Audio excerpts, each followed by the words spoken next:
and snitching is the coin of the realm. On the other hand, maybe Cheech was just riding his older brother's coattails. Hole in the Head was a genuine hard bar, about the last one Sally had working for him. There was a story around that when they were kids. Cheech used to bring a pistol to the dinner table, because he knew Hole in the Head was likewise packing and was capable of going out of control at any moment, even at the dinner table, especially if Mama was out in the kitchen ladling out some more marinara sauce for her beloved bambinos. I figured Hole in the Head would be in the mix before nightfall. Sally rolled up in a sleek Lincoln town car. Cheech was driving, which was a sign of how seriously Sally was taking this. He parked 2 spaces away from my BMW and then got out of the car. I could see the outlines of the shotgun under his raincoat, on the right side.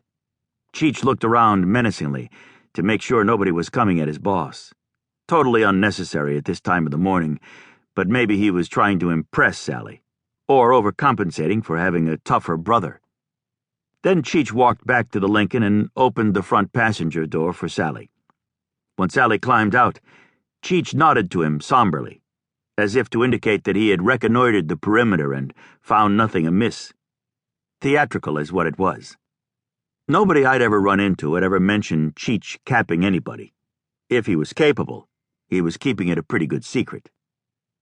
Sally was about 5'8", 260 pounds, 67 years old.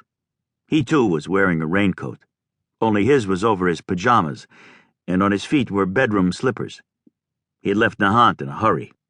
He shook my hand, then took a pack of Marlboro Lights from his raincoat pocket, shook one out and lit up. "You heard the details yet?" he said. "Just what was on the radio. Pretty sketchy." This was the first time in a couple of years that the first words out of his mouth when I'd met him somewhere he'd driven to hadn't been a string of obscenities about how he'd had to look for a parking space on account of the bleepity-bleep-bleep Herald. Some broad reporter had caught him using a handicapped placard he'd paid a hack at the registry $500 for. They'd plastered his fat-ass picture all over the front page for a couple of days and made him look like a real asshole.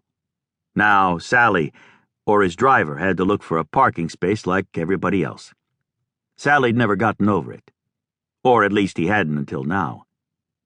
"My nephew," he said. "You met him, right? At Tina's wedding last summer?" "A good kid," I said noncommittally. If I had met him, he'd left no impression on me. "He wanted to make some extra money. Said he needed it for college." College? Sally had a college boy working the door at one of his cash games. Sally ran at least one Las Vegas night per week for churches or charities. That's how he was breaking in his own son, Jason, or trying to.